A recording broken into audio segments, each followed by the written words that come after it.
आप सभी को मेरा नमस्कार। मैं किशोर कुमार साहू। आप देख रहे हैं इंजीनियरिंग मैकेनिक्स। इंजीनियरिंग मैकेनिक्स में हम बात कर रहे हैं प्रोडक्ट ऑफ इनर्शिया के बारे में। क्लास के लेक्चर में हमने प्रिंसिपल एक्सिस और प्रिंसिपल मोमेंट ऑफ इनर्शिया के बारे में समझा कि हम इसको किस तरीके से फाइंड आउट कर सकते हैं।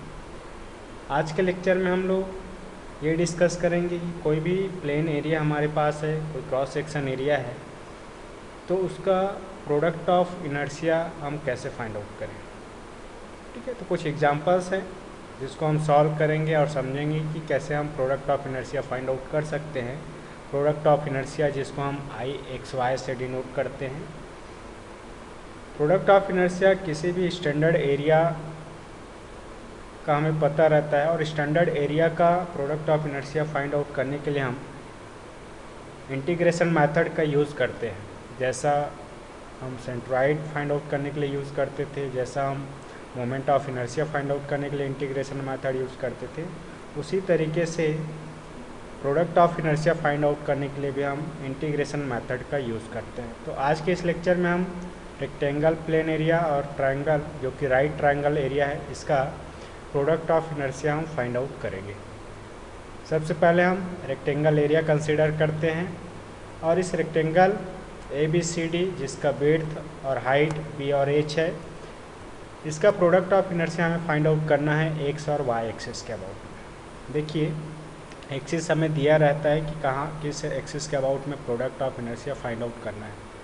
तो इस रेक्टेंगल का सेंट्रॉइडल एक्सिस भी होता है या इसका बेस एक्सिस भी होता है, जैसा कि हमें दिया हुआ है। तो यहाँ पे X और Y एक्सिस जो ड्रॉ किया गया है वो बेस एक्सिस है। इसका सेंट्रॉइडल एक्सिस भी हम ड्रॉ कर सकते हैं, लेकिन सेंट्रॉइडल एक्सिस के अबाउट में इसका प्रोडक्ट ऑफ इनर्शिया क्यों हमें कैलकुलेट करने की ज़रूरत नहीं है, ये आपको समझने वाली बात है। हमें क्यों X और Y एक्सिस के अबाउट में product of inertia find out करना है। ठीक है, तो इस तरीके से ये एरिया हमारे पास है। अगर हम बात करें इसके विड्थ और हाइट की, तो ये हमें दिया हुआ है B और H, है ना। इसका अगर हम सेंट्रॉइडल एक्सिस ड्रॉ करें, तो सेंट्रॉइडल एक्सिस जो कि रेक्टेंगल का है, ये हमें पता है B/2 और H/2 के डिस्टेंस पे ये सेंट्रॉइडल इसका एक्सिस होता है ना। XC और YC से इसको नोट करते हैं। XC का वैल्यू B/2 और YC की वैल्यू H/2 है। तो ये सेंट्रॉइडल एक्सिस का पोजीशन है। और इस सेंट्रॉइडल एक्सिस के X डैश और Y डैश एक्सिस के अबाउट में इसका moment of product of inertia क्या होगा। तो देखिए, ये दोनों ही एक्सिस X डैश और Y डैश के अबाउट में क्या है, सिमेट्रिक है। तो हमने पढ़ा हुआ है कि कोई भी क्रॉस सेक्शन एरिया है और वो किसी एक एक्सिस के अबाउट में सिमेट्रिक हो या दोनों एक्सिस के अबाउट में सिमेट्रिक हो, तो उसका प्रोडक्ट ऑफ इनर्शिया 0 होता है। तो ऑब्वियस सी बात है, यहाँ पे X dash Y dash axis के अबाउट में इस रेक्टेंगल का product of inertia IX dash Y dash 0 होगा। इसलिए हमें सेंट्रॉइडल एक्सिस के अबाउट में product of inertia find out करने की ज़रूरत नहीं है ना। हमें X और Y एक्सिस के अबाउट में product of inertia find out करना है। तो देखिए, यहाँ पे X dash Y dash axis के अबाउट में प्रोडक्ट ऑफ इनर्शिया पता है ना। X और Y axis X dash Y dash के पैरेलल है, तो यहाँ पे हम पैरेलल एक्सिस थ्योरम अप्लाई कर सकते हैं। ये पहला तरीका हो सकता है X Y के अबाउट में product of inertia find out करने का। दूसरा तरीका है कि हम इंटीग्रेशन मेथड यूज़ करके भी इसको फाइंड आउट कर सकते हैं। तो पहले हम देखते हैं पैरेलल एक्सिस थ्योरम से कैसे फाइंड आउट करें। तो X dash X parallel axis है, Y dash Y parallel axis है। तो यहाँ पे हम X और Y एक्सिस के अबाउट में product of inertia find out करने के लिए पैरेलल एक्सिस थ्योरम अप्लाई कर सकते हैं। और पैरेलल एक्सिस थ्योरम के हिसाब से क्या होगा, देखिए,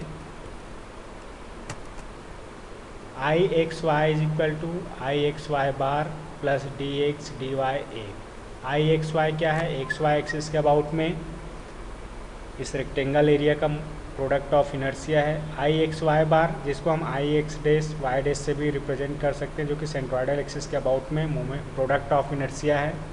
TX Y डैश और Y एक्सिस के बीच का डिस्टेंस, DY X और X डैश एक्सिस के बीच का डिस्टेंस, जो कि हमें पता है B/2 और H/2, और एरिया B इंटू H। ये वैल्यू हम पुटअप करेंगे तो ईजिली हमें IXY की वैल्यू मिल जाएगा B² H²/4। तो ये XY एक्सिस के अबाउट में इस रेक्टेंगल का प्रोडक्ट ऑफ इनर्शिया है। पैरेलल एक्सिस थ्योरम हमने यूज़ करके कैलकुलेट किया। है ना, क्योंकि यहाँ पे हमें सेंट्रोइडल एक्सिस के अबाउट में इसका प्रोडक्ट ऑफ इनर्शिया पता है। अगर ये वैल्यू पता नहीं रहता आई एक्स वाई बार की वैल्यू, तो हमें इंटीग्रेशन मेथड यूज़ करना पड़ता। अब इसी वैल्यू आई एक्स वाई को हम इंटीग्रेशन मेथड से कैसे सॉल्व करें, देखिए product of inertia about X and Y axis integration method से कैसे सॉल्व करें। तो सबसे पहले हम क्या करते हैं, एलिमेंटल एरिया कंसीडर करते हैं। आप वाई एक्सिस के पैरेलल भी कंसीडर कर सकते हैं, एक्स एक्सिस के पैरेलल भी एलिमेंटल एरिया कंसीडर कर सकते हैं।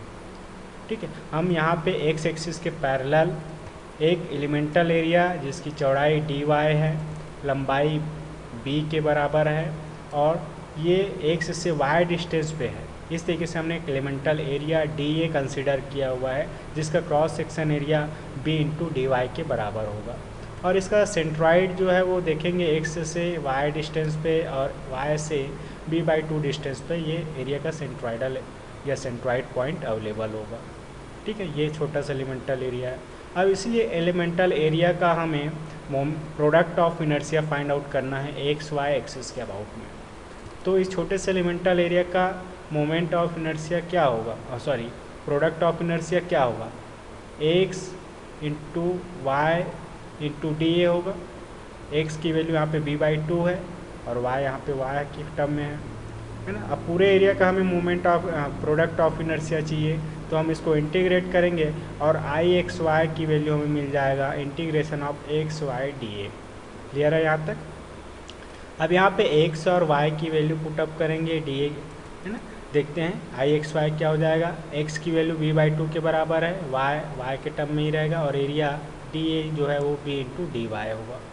अब यहाँ पे ये पूरा जो टर्म है वो y के टर्म में है, तो y एक्सिस के अलॉन्ग ये एलिमेंट जो है अपवर्ड और डाउनवर्ड डायरेक्शन में मूवमेंट कर सकते हैं। तो हम देखेंगे कि ये एलिमेंटल एरिया नीचे y के 0 वैल्यू से ऊपर y के h वैल्यू तक वेरी कर सकते हैं। तो y की जो वैल्यू है वो 0 से h तक वेरी करेगी, तो इसलिए हमने लिमिट यहाँ पर अप्लाई कर दिया 0 से h। इसको हम सॉल्व करेंगे और सॉल्व करेंगे तो y का इंटीग्रेशन हो जाएगा y² और b²/2 ये कांस्टेंट वैल्यू इसलिए बाहर होगा। ठीक है, y का इंटीग्रेशन करने से y²/2 मिलेगा। यहाँ पे हम लिमिट अप्लाई करेंगे, यहाँ पे h/2 लिखा हुआ है, ये एक्चुअली में h 0 है, इसको आप करेंगे अपर लिमिट h और लोअर लिमिट 0 है ना, यहाँ पे 2 जो लिखा है उसको 0 कर लेंगे। तो फाइनली यहाँ पे लिमिट अप्लाई करने से हमें आई एक्स वाई की वैल्यू मिलेगा b²h²/4। जैसे कि पहले भी पैरेलल एक्सिस थ्योरम से हमें यही वैल्यू मिला था, इंटीग्रेशन मेथड से भी यही वैल्यू हमें मिल जाएगा। तो इस तरीके से हम इंटीग्रेशन मेथड का यूज़ करके रेक्टेंगुलर का product of inertia x Y axis के अबाउट में हम फाइंड आउट कर सकते हैं, और इस रेक्टेंगल का इसके सेंट्रोइडल एक्सिस के अबाउट में प्रोडक्ट ऑफ इनर्शिया 0 होता है, क्योंकि इस एक्सिस के अबाउट में ये सिमेट्रिक होते हैं। क्लियर है। आई होप कि ये प्रोडक्ट ऑफ इनर्शिया हम कैसे इंटीग्रेशन मेथड से सॉल्व कर सकते हैं ये आपको समझ में आया होगा। ठीक है, अब आगे हम डिस्कस करते हैं नेक्स्ट एग्जांपल के बारे में। ठीक है, राइट ट्रायंगल एरिया है और इस राइट ट्रायंगल एरिया का हमें product of inertia find out करना है एक्स वाई एक्सिस के अबाउट और सेंट्रोइडल एक्सिस के अबाउट। इस तरीके से राइट ट्रायंगल है ABC, इसका बेस और हाइट हमें दिया हुआ है b और h। ये बेस एक्सिस x और y है, इस एक्स वाई एक्सिस के अबाउट में इसका product of inertia find out करना है। साथ ही साथ इसके सेंट्रोइडल एक्सिस के अबाउट भी product of inertia find out करना है। तो राइट ट्रायंगल का सेंट्रोइडल हमें पता है कि इसका सेंट्रोइडल एक्सिस कहाँ पे होता है। देखिए ये x' y' एक्सिस है और ये बेस से h/3 और लेफ्ट एज से b/3 के डिस्टेंस पे इसका सेंट्रोइड होता है। तो वो सेंट्रोइड पॉइंट से हमने x' y' एक्सिस ड्रॉ किया हुआ है। तो ये डिस्टेंस हमें पता है, हमने सेंट्रोइड वाले टॉपिक्स में इसके बारे में डिस्कस किया हुआ है। अगर आपको सेंट्रोइड समझना है तो आप सेंट्रोइड का जो प्लेलिस्ट है उसमें जाके देखेंगे तो आपको समझ में आ जाएगा कि ये h/3 और b/3 कैसे आया। तो ये हमें पता है सेंट्रोइड का लोकेशन। ठीक है, तो दोनों ही एक्सिस x/y' और xy इसके अबाउट में इस राइट ट्रायंगल का हमें product of inertia find out करना है। तो सबसे पहले हम xy एक्सिस के अबाउट में product of inertia find out करेंगे। ठीक है, तो xy एक्सिस के अबाउट में product of inertia find out करने के लिए हम एक छोटा सा एलिमेंटल एरिया DA कंसीडर करते हैं चाहे आप वाई एक्सिस के पैरेलल कंसीडर करें या एक्स एक्सिस के पैरेलल, दोनों ही तरीके से आप सॉल्व कर सकते हैं। हम यहाँ पे एक्स एक्सिस के पैरेलल एक elemental area D A consider करते हैं जिसकी लंबाई एल और चौड़ाई डी ए है, तो इसका area L into D Y हो जाएगा। क्लियर है? ये एक्स एक्सिस से वाई डिस्टेंस पे है। अब इसके सेंट्रॉइड की बात करें तो ये वाई से एक्स डिस्टेंस पे है जिसकी वैल्यू l/2 के बराबर होगा, और एक्स से इसका सेंट्रॉइड का जो डिस्टेंस है ये छोटे से एलिमेंटल एरिया का, ये वाई डिस्टेंस पे है। तो ये हमें वैल्यू पता है, हमने कंसिडर किया है।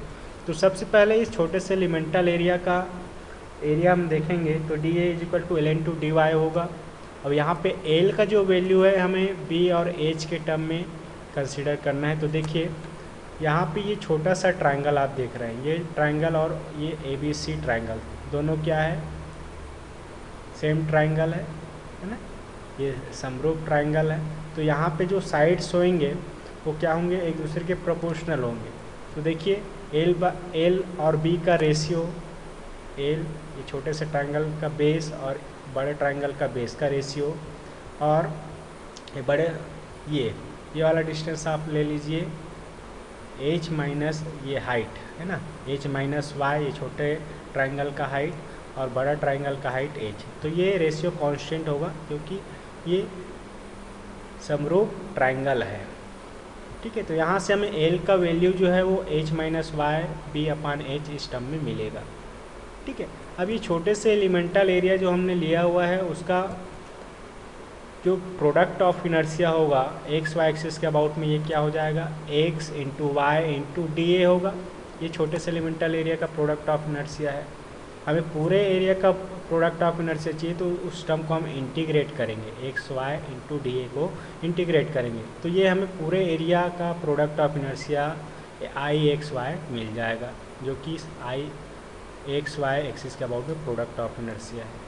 अब यहाँ पे x की वैल्यू l/2, y की वैल्यू y ही है, area l into D y है, ये पुटअप करेंगे। अब यहाँ पे l का जो वैल्यू है उसको हम पुटअप कर देंगे h माइनस वाई बी अपान एच। तो ये पूरा टर्म जो है एच बी और y के टर्म में होगा। यहाँ पे मतलब देखिए जब भी आप इंटीग्रेट कर रहे हो तो एक ही वेरिएबल होना चाहिए। यहाँ पे हमारे पास दो वेरिएबल है क्वेश्चन में, x और y। तो आप जब सॉल्व करेंगे तो ऐसा आप सॉल्व करिए कि यहाँ पे जो इक्वेशन मिले वो एक ही वेरिएबल हो, या तो x के फॉर्म में हो या तो y के फॉर्म में हो। तो यहाँ पे पूरे इक्वेशन को हमने y के टर्म में कन्वर्ट कर दिया है। तो ये एलिमेंटल एरिया y डायरेक्शन में y is equal to H upper limit से y इज इक्वल टू 0 यहाँ तक ये वेरी कर सकता है। तो यहाँ पे y का हमने अपर लिमिट और लोअर लिमिट h टू 0 हमने डिफाइन कर दिया, 0 टू h ये हमने डिफाइन कर दिया है। क्लियर है? अब इस इक्वेशन को हम सॉल्व करेंगे तो ये इक्वेशन हमें मिल जाएगा B square upon 2h² constant value है, बाहर आप इसको निकाल दीजिए। इंटीग्रेशन किसका करना है, y और ब्रैकेट में h माइनस वाई का स्क्वायर dy के रिस्पेक्ट में इसको इंटीग्रेट करेंगे। इंटीग्रेट करने से पहले h माइनस वाई स्क्वायर इस टर्म को हम और एक्सपांड कर लेते हैं। तो फाइनली इसको एक्सपांड करोगे तो y(h² minus 2hy² plus y³ ये मिलेगा। अब यहाँ पे तीन टर्म है, तीनों टर्म को हम क्या करेंगे, dy के रिस्पेक्ट में इंटीग्रेट करेंगे। तो पहला टर्म को आप इंटीग्रेट करेंगे तो y²/2 होगा, h² कांस्टेंट है, माइनस सेकेंड टर्म को इंटीग्रेट करिए y³ अपान 3 हो जाएगा, 2h कांस्टेंट है यहाँ पे, और y³ का इंटीग्रेशन y⁴/4 होगा। लिमिट 0 to h है। अब यहाँ पे y के जगह पे लिमिट को हम पुटअप करके सॉल्व करेंगे तो आई एक्स वाई की वैल्यू हमें मिल जाएगा b² upon 2h² in bracket h⁴/2 minus 2h⁴/3 plus h⁴/4। इसको हम और सॉल्व करेंगे तो आई एक्स वाई एक्सिस के अबाउट में इस राइट ट्रायंगल एरिया का प्रोडक्ट ऑफ इनर्शिया मिलेगा b²h² अपान 24। तो ये इस तरीके से हमने इंटीग्रेशन मेथड का यूज़ करके एक्स वाई एक्सिस के अबाउट में इस राइट ट्रायंगल का प्रोडक्ट ऑफ इनर्शिया हमने फाइंड आउट कर लिया है ना। तो ये पहला आंसर है जो कि हमें आई एक्स वाई मिल गया b²h² अपान 24, इस पूरे राइट ट्रायंगल का product of inertia x Y axis के अबाउट। अब आगे हमें इसके centroidal axis x dash y dash के अबाउट में product of inertia find out करना है इस ट्रायंगल एरिया का। तो देखते हैं इसका, ये सेंट्राइडल एक्सिस है एक्स डैश वाई डैश, जो कि वाई एक्सिस से b/3 और बेस से h/3 के डिस्टेंस पे इसका सेंट्रॉइड होगा, और वहाँ से हमने एक्सिस ड्रॉ किया है x डैश y डैश। अब ये x dash y dash axis के अबाउट में ही product of inertia find out करना है। तो यहाँ पे देखेंगे x डैश और y डैश एक्सिस जो है x और y एक्सिस के पैरेलल ही है, x के पैरेलल x डैश है, y डैश के पैरेलल y है। तो यहाँ पे हम product of inertia find out करने के लिए पैरेलल एक्सिस थ्योरम को अप्लाई कर सकते हैं। तो पैरेलल एक्सिस थ्योरम अप्लाई करने से क्या होगा, देखिए I x y equal to I x y bar plus d x d y A, ये है parallel axis theorem. I x Y axis के अबाउट में प्रोडक्ट ऑफ इनर्शिया है, I x y bar centroidal axis के about में product of inertia है, जो कि हमें फाइंड आउट करना है। डी एक्स वाई डैश और वाई एक्सिस के बीच का डिस्टेंस है, डी वाई एक्स और एक्स डैश एक्सिस के बीच का डिस्टेंस है, और ए जो है इस ट्रायंगल का एरिया है। सभी वैल्यू हमारे पास अवेलेबल है, हम पुटअप करेंगे। आई एक्स वाई की वैल्यू b²h²/24, आई एक्स वाई बार की वैल्यू फाइंड आउट करना है, डी एक्स की वैल्यू b/3, डी वाई की वैल्यू h/3, और एरिया 1/2 b इंटू एच होगा। इसको हम सॉल्व करेंगे तो आई एक्स वाई बार की वैल्यू मिल जाएगा b²h²/24 माइनस b²h²/18। इसको और हम सॉल्व करेंगे तो आई एक्स वाई बार की वैल्यू मिलेगा माइनस b²h²/72। क्लियर है। तो इस तरीके से आप देखेंगे कि इस राइट ट्रायंगल का जो प्रोडक्ट ऑफ इनर्शिया है इसके सेंट्रॉइडल एक्सिस के अबाउट में ये माइनस b²h²/72 आया है, माइनस है ना। तो मैंने पहले ही बताया था कि प्रोडक्ट ऑफ इनर्शिया जो है वो पॉजिटिव भी हो सकता है, निगेटिव भी हो सकता है, यहाँ तक कि जीरो भी हो सकता है। ठीक है, तो यहाँ पे ये निगेटिव प्रोडक्ट ऑफ इनर्शिया आया है, इसका मतलब ये है कि ये सेंट्रॉइडल एक्सिस के अबाउट में है। तो सेंट्रॉइडल एक्सिस के अबाउट में आप देखेंगे इसके सभी एरिया को, ये first coordinate, second coordinate, third और ये फोर्थ। तो ज़्यादातर जो एरिया है आप देखेंगे निगेटिव कोऑर्डिनेट में, थर्ड कोऑर्डिनेट में और फोर्थ कोऑर्डिनेट में, और कम जो पॉजिटिव एरिया है फर्स्ट कोऑर्डिनेट और थर्ड कोऑर्डिनेट में ये कम है। तो निगेटिव एरिया ज़्यादा होने की वजह से यहाँ पे आई x y bar centroidal axis के अबाउट में प्रोडक्ट ऑफ इनर्शिया माइनस में आया हुआ है। क्लियर है। आई होप कि ट्रायंगल या राइट ट्रायंगल का जो प्रॉब्लम हमने सॉल्व किया इसके प्रोडक्ट ऑफ इनर्शिया के लिए ये आपको अच्छे से समझ में आया होगा। और ये पूरे लेक्चर में हमने किस तरीके से देखा कि इंटीग्रेशन मेथड का यूज़ करके हम किसी भी एक्सिस के अबाउट में product of inertia find out कर सकते हैं। इस लेक्चर में इतना ही। Thank you for watching this video. Keep smiling.